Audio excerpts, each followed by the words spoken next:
ओम तव कथामृतं तप्तजीवनं कविभिरीडितं कल्मषापहं श्रवणमंगलं श्रीमदाततं भुवि गृह्णन्ति भूरिदा जनाः।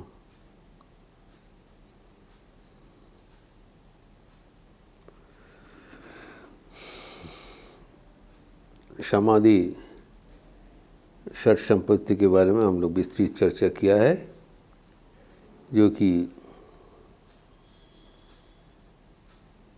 शबरी के प्रदत्त श्री रामचंद्र जी का नवदा भक्ति के अंतर्गत है। अष्टम भक्ति में समाधि साधन का बात हुआ है। तभी अष्टम भक्ति क्या है वो सार संक्षेप करके हम अंतिम जो भक्ति के बारे में बताए उसमें जाएंगे। नाइन्थ,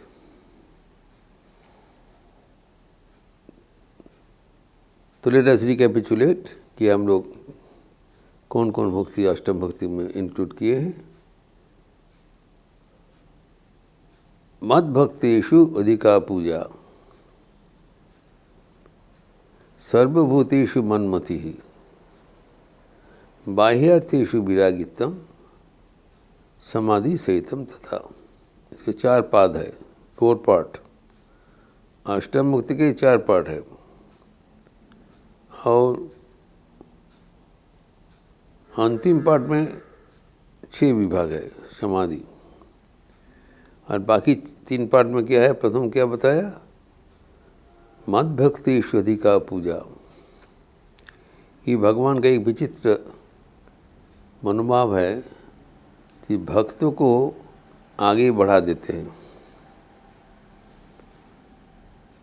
भगवान को तो पूजा होना चाहिए, लेकिन उनके भक्तों को अधिक पूजा होना चाहिए, क्योंकि भक्त उनके जीता जागता स्वरूप। ठाकुर कहा करते थे, भक्तेर हृदय भगवानेर बैठक खाना। भक्तों के हृदय में ही भगवान निवास करते हैं। तो एक अर्थ में कहा जाता है कि सबसे बड़ा जो भगवान है उनको हृदय में धारण करते हैं भक्त, इसीलिए भक्त को और बड़ा माना जाता है। क्योंकि भक्ति बिना भगवान रह नहीं पाते। तो भक्त के से प्रायोरिटी श्रीमद् भागवतम में श्री कृष्ण कहते हैं गोपीगण के लिए कि मैं जन्म जन्मांतर में भी आप लोगों का प्यार का ऋण चुका नहीं सकूंगा। आप ही आपके महद गुण से हमें ऋण मुक्त करे। दी गोपीज हैव परचेज्ड भगवान bye there true love. He sold out. और कहते हैं मैं प्रयास करके भी आपको ये what ever I do they'll fall short with your tie of love। तो फिर भगवान को जो भक्त हृदय में बहन करते हुए भक्तों भगवान से ही बलियान है और भी ज़्यादा पूज्य है, ये हमें भूलना नहीं चाहिए। भक्त को अवहेला नहीं होना चाहिए। भक्त का उनको प्राधान्य, ठाकुर भी हम देखते हैं भक्तों को कितना प्राधान्यता देखते हैं। दौड़ दौड़ के चले जाते हैं भक्तों के घर में, इवन विदाउट इन्विटेशन। भक्त भगवान का जो जीता जागता स्वरूप है। फिर द्वितीय बताया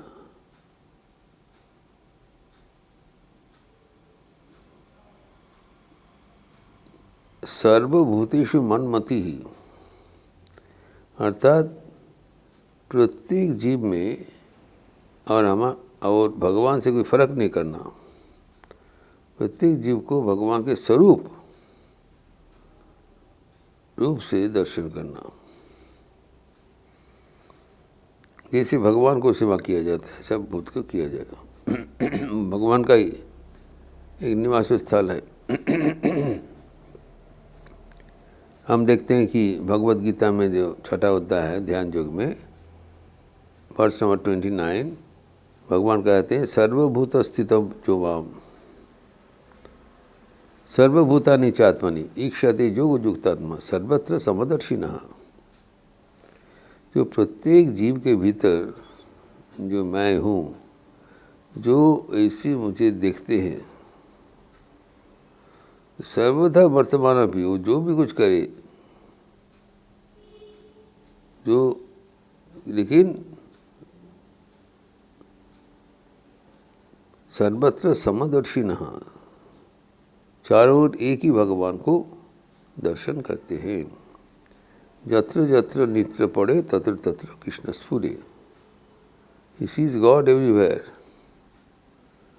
जब उनका भक्ति बहुत पक्का हो जाता है तब भक्ति के आधिक्य से चारों ओर भगवान को ही देखते हैं।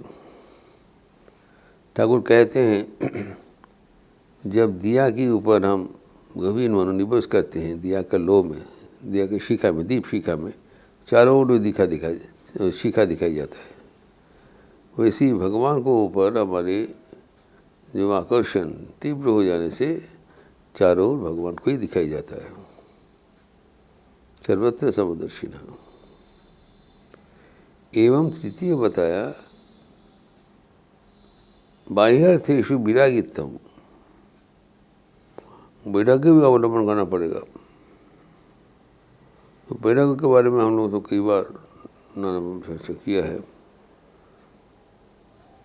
और जो वैराग्य नहीं होने से हमारा मन ईश्वरमुखी नहीं होता है। दो मन एक है, या उनको ईश्वरमुखी करे या विषयमुखी करे। विषयमुखी होने से मन बाहर दुनिया में चले जाते हैं और ईश्वर भीतर में विराजमान है। तो जब तक विषय में विराग नहीं होगा तब तक ईश्वर में अनुराग नहीं हो सकता है। You cannot travel both to south and north simultaneously. अगर भगवान को ओर जाना है तो विषय को पीछे हटाना पड़ेगा। तो हम भगवान के ओर जा रहे हैं, we are going near to God, ऐसी पता कैसे चलेगा?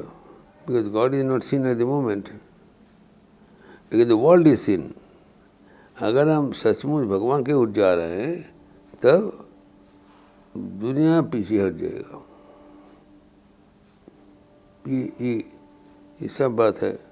तो इसलिए कहा बाह्यार्थेषु विरागित्वम। जब भक्ति प्रार्थना करते हैं, भक्ति लाभ करना चाहते हैं, तो जो चारों ओर जो भगवान का प्रकाश है, बाहर जो दुनिया है, वहाँ से हमारा आसक्ति हटाना पड़ेगा।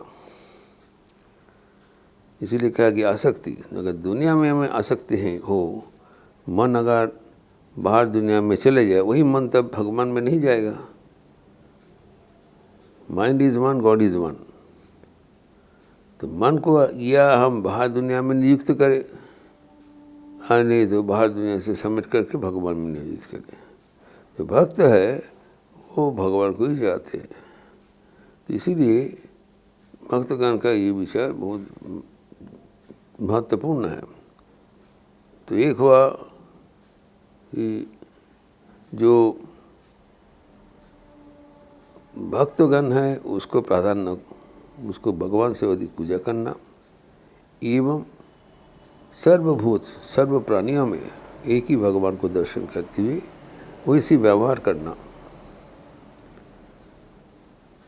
श्रीमान शारदा देवी बारंबार कहते हैं सबको, अंतिम जो वचन में कहा है वो सारे जीवन में पालन, सबको अपना लो।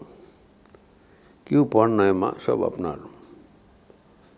तो सबके भीतर अगर भगवान को हम दर्शन करेंगे तो उससे हमारा श्रद्धा, उससे हमारा समर्पण, सेवा सब कुछ आ जाएगा, दर्शन में फर्क हो जाएगा। तो सर्वसिद्धम जो मुझे सबके भीतर दर्शन करते हैं। और इसके साथ साथ बताया बाह्यार्थेषु विरागित्वम, इसमें इंद्रिय सुख में, विषय शक्ति में उनका विराग होना चाहिए। त्याग नहीं कि अमृतत्व मानुषु कहा गया है, अर्थात अगर हम ईश्वर को प्राप्त करने चाहते हैं तो विषय में विराग होना चाहिए। समर्थक है, विषय में विराग ही ईश्वर में विराग है। तो ये हो जाने से देन समाधि सहितम सत्ता, इसको साथ समाधि चाहिए। शमदम पर्वती, तितिक्षा, समाधान, श्रद्धा, ये 6 समाधि षट संपत्ति, इसको साथ अगर ये 3 जोड़ दिया जाए तब ये टोटल ये 9 प्रकार का साधन होता है, वो होता है अष्टम भक्ति। तो अष्टम भक्ति में in fact there are 9 items included, जो भक्तगण को, भगवान के भक्तों को मर्यादा देना, श्रद्धा करना। द्वितीय, सबके भीतर एक ही भगवान को दर्शन करते हुए उनको पूजा करना। Have a reverential attitude towards the entire world, God is present everywhere. और जो भगवान को सबके भीतर दर्शन करने के बाद ऐसी पूजा करना, जैसे कि भक्तगण का पूजा करना, सब भूत में भगवान को दर्शन करके वैसे व्यवहार करना। स्वामी विवेकानंद कहते हैं, बहुरूपेश्वर मुखे तमान छाड़िकोता खुंजिश्वर, जीवे प्रेम करे जे जोन से जोन से चीज। तो सबके भीतर भगवान को दर्शन करेंगे तो हमारे सारे कर्म पूजा में रूपांतरित हो जाएगा। चारों ओर तो भगवान विराजमान है। और उसके बाद जो हमारे विषय शक्ति दूर होना चाहिए, ईश्वर में अनुरक्ति होना चाहिए, एवं तथा जो शमद उपरति इत्यादि वो भी उसका जोड़े जाना चाहिए। इस करने से अष्टम मुक्ति होगा। अष्टम मुक्ति अगर कोई पार कर लेगा तो फिर नवम मुक्ति क्या है उसके बारे में हम चर्चा अगले दिन करेंगे। ओम शांति शांति शांति। हरि ओम तत्सत्। श्री रामकृष्णार्पणमस्तु। आज शुक्रवार के अवसर है, 10:30 बजे माँ की मधुर स्मृतियाँ प्रसंग में चर्चा होगी। शारदा संघ का क्लास, और शाम को आरती के उपरांत पतंजलि योग सूत्र के बारे में प्रवचन एज यूजुअल ये वीकली क्लास लिया जाएगा। आप लोग सब स्वागत है। अच्छे रहिए, स्वस्थ रहिए, आनंद में रहिए। नमस्कार।